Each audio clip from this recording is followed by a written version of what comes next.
है, ठीक है, और 118 रहेगा, ठीक है। और चलिए ये आपको पता है 3 घंटे का समय मिलेगा, 80 नंबर का एग्जाम होगा। चलिए फटाफट आपको सब्जेक्टिव की तरफ बढ़ते हैं। ये सब सब्जेक्टिव क्वेश्चन आप लोग देख लीजिए। पहले सारा सब्जेक्टिव क्वेश्चन को हम पढ़ के आप लोग को बता देते हैं, फिर सभी का हम आपको आंसर भी बताने वाले हैं। और ये पेपर कैसे कहाँ से डाउनलोड कर पाइएगा ये भी चीजें हम आपको बताएंगे। वीडियो को शुरू से लेकर अंत तक जरूर देखिएगा। खंड ब में आप सभी लोग को, सेक्शन बी में आप लोग को जो है ना लघुत्तरीय प्रश्न एंड सब्जेक्टिव क्वेश्चन मिलेगा, ठीक है। देख सकते हैं 1 से 20 तक लघुत्तरीय प्रश्न है, सिर्फ 10 क्वेश्चन का आपको आंसर देना है, ठीक है। तो यहाँ पे मैं पहले क्वेश्चन दिखाता हूँ। पहला है हिमांक के अवनमन से आप क्या समझते हैं। दूसरा है कि मोल प्रभाव की परिभाषा दे। तीसरा है ईंधन सेल क्या है, ओके। चौथा है कि इलेक्ट्रोड विभव क्या है। और पांचवा जो है ये है कि अभिक्रिया की कोटि की परिभाषा दे। छठा है कि शून्य कोटि की अभिक्रिया क्या है। इन सभी क्वेश्चनों को आप सभी लोग ध्यान से देखेंगे। इन सारा क्वेश्चन को हम पढ़ लेते हैं, फिर आपको आंसर बताते हैं, ठीक है। साथ है प्रथम कोटि की अभिक्रिया के वेग स्थिरांक की इकाई लिखें। 8 नंबर है गोल्ड संख्या की परिभाषा दे। 9 नंबर है आकृति चयनात्मक उत्प्रेरक क्या है। 10वां है कि फास्फोरिक अम्ल का संरचना सूत्र लिखें।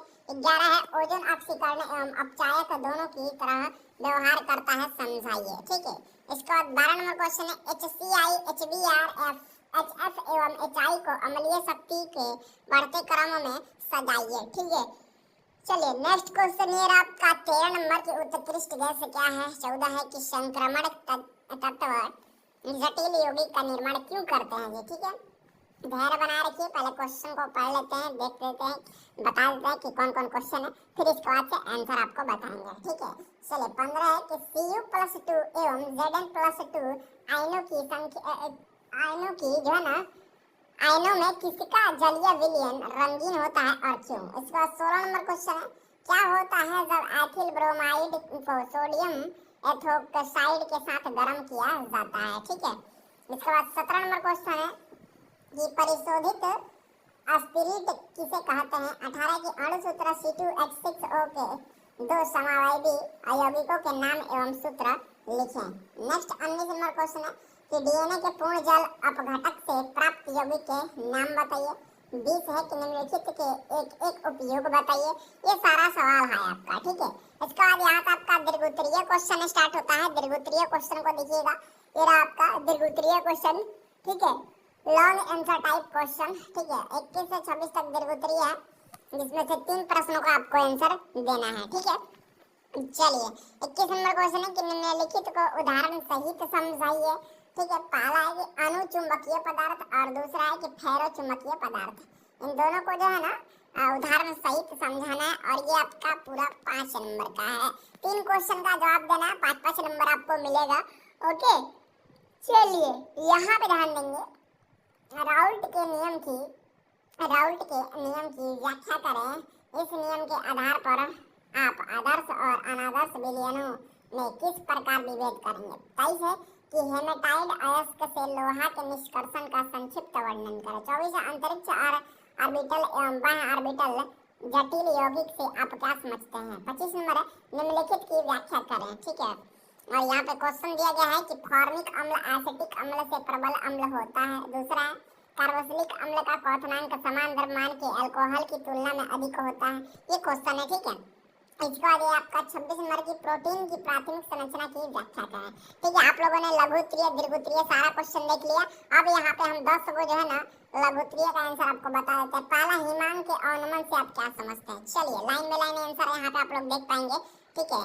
चलिए 1 सेकंड, यहाँ पे देखिएगा क्वेश्चन को भी टाइप कर दिए हैं और साथ ही साथ आंसर को भी, ठीक है। तो कोई भी कोई दिक्कत नहीं होगा, ठीक है। पूरा बनाया हुआ है। ये पेपर का पीडीएफ भी आपको जो है ना, पीडीएफ कैसे मिलेगा ये भी चीज बताएंगे। पीडीएफ हम आप लोग को देंगे, ठीक है। वीडियो में बने रहना और प्लीज चैनल पर नए हैं तो आप लोग सब्सक्राइब कर लीजिए, क्योंकि आप लोग वीडियो देखते हो सब्सक्राइब नहीं करते हो। आपका बताइए इतना ज्यादा हेल्प किया जा रहा है, मदद किया जा रहा है, तो प्यारे साथियों आप सब लोग चैनल को जरूर ही सब्सक्राइब कर लीजिएगा, ठीक है।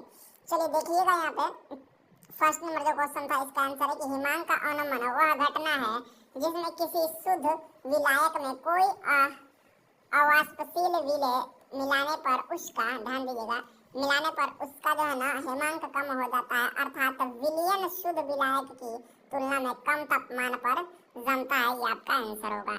इसका बाद आपका 2 नंबर क्वेश्चन कि मोल प्रभाज की परिभाषा दे। तो मोल परिभाष किसी विलियन में किसी घटक के मोलों की संख्या और विलियन में उपस्थित सभी घटकों के कुल मोलों की संख्या का अनुपात होता है। आपका करेक्ट आंसर होगा जी। ठीक है, चलिए बढ़ते हैं हम अगले क्वेश्चन तीसरा नंबर की तरफ। और क्वेश्चन देखिए क्या कर रहा है। ईंधन सेल क्या है? ईंधन सेल एक विद्युत रासायनिक युक्ति है जो ईंधन जैसे हाइड्रोजन और ऑक्सीजन जैसे कि रासायनिक ऊर्जा को जो है ना सीधे विद्युत ऊर्जा में परिवर्तित करता है या करती है। ठीक है, ये आपका आंसर होगा। चलिए यहाँ पे चौथा नंबर देखेंगे, इलेक्ट्रोड विभव क्या है? इलेक्ट्रोड विभव क्या है? ओके, तो इलेक्ट्रोड विभव किसी धातु के इलेक्ट्रोड और उसके आयनों वाले विलयन के बीच उत्पन्न होने वाला विभवांतर होता है। ठीक है जी, चलिए 5 नंबर है कि अभिक्रिया की कोटि की परिभाषा दे। तो अभिक्रिया की कोटि किसी रासायनिक अभिक्रिया के वेग समीकरण में अभिकारकों की सांद्रता पौधों की धातु का योग होती है। ठीक है, आपका आंसर होगा। 6वां नंबर क्वेश्चन है, शून्य कोटि की अभिक्रिया क्या है? देखिएगा, शून्य कोटि की अभिक्रिया वह अभिक्रिया है जिसका वेग अभिकारकों की सांद्रता पर निर्भर नहीं करता, अर्थात अभिक्रिया का वेग अभिकारकों की सांद्रता के शून्य घात के समानुपाती होता है। ठीक है, आपका आंसर होगा। ठीक है, पूरा क्वेश्चन को नोट कर लेना, याद कर लीजिएगा आप लोग। ठीक है, चलिए बहुत मेहनत लगता है ना मेरे भाई जी, बिल्कुल बहुत मेहनत लगता है दोस्तों एक जो है ना वीडियो बनाने में। तो आप लोग जो है प्लीज चैनल को सब्सक्राइब जरूर कर लीजिएगा और इस वीडियो को अपने दोस्तों में भी शेयर कीजिएगा ताकि सब लोग जरूर इसे देखें, सभी का मदद मिले। ठीक है, और हाँ व्हाट्सएप ग्रुप से ज्वाइन हो जाएगा, पेपर वहीं पे मिलेगा, वीडियो के डिस्क्रिप्शन में व्हाट्सएप ग्रुप का लिंक है, जल्द से जल्द आप लोग जुड़ जाइए। ठीक है, साथ ही प्रथम कोटि की अभिक्रिया के वेग स्थिरांक की इकाई लिखे। ठीक है, देखिए प्रथम कोटि की अभिक्रिया के वेग स्थिरांक की इकाई आपको नोट डाउन कर लेना है। ठीक है, चलिए अगला क्वेश्चन यहाँ पे 8वां नंबर जो था कि गोल्ड संख्या की परिभाषा दे। इसका आंसर है कि किसी रक्सिकुलाइड की मिलीग्राम में वह न्यूनतम मात्रा है जो 10 ml मानक गोल्ड सॉल में 1 मिलीलीटर 10% NaCl विलयन मिलाने पर उसके स्कंदन को रोकती है। ठीक है, 9 नंबर क्वेश्चन देखेंगे यहाँ पे, आकृति चयनात्मक उत्प्रेरक क्या है? ठीक है, आकृति चयनात्मक उत्प्रेरक वह उत्प्रेरक है जो उत्प्रेरक की छिद्र संरचना और अभिकारकों और उत्पादों के आकार पर जो है ना निर्भर करता है, जैसे कि जियोलाइट्स द्वारा उत्प्रेरण। ठीक है, ये आंसर होगा। ओके, चलिए इसके बाद 10 नंबर है कि फास्फोरिक अम्ल का संरचना सूत्र लिखें। देखिएगा यहाँ पे फास्फोरिक अम्ल का संरचना सूत्र H3PO4 होगा जी। ओके, चलिए इसके बाद हम देख लीजिए 20 में से 10 का आंसर देना है। हम 20 का यहाँ पे आंसर दे दिए तो हम आपको 10 ही बताएंगे क्योंकि 10 का आंसर आपको देना है। अब यहाँ से स्टार्ट होता है आपका 5 नंबर वाला क्वेश्चन, दीर्घोत्तरीय सवाल। ओके, तो ये 21 नंबर यहाँ देखिएगा कि निम्नलिखित को उदाहरण सहित समझाइए। मैं आपको एक बार दिखाने का प्रयास करूंगा, यहाँ पे ध्यान दीजिएगा जरा सा। 21 नंबर में ना क्वेश्चन था कि निम्नलिखित को उदाहरण सहित समझाइए, ये दोनों। ठीक है, तो ये 5 नंबर ये यहाँ से दीर्घोत्तरीय है।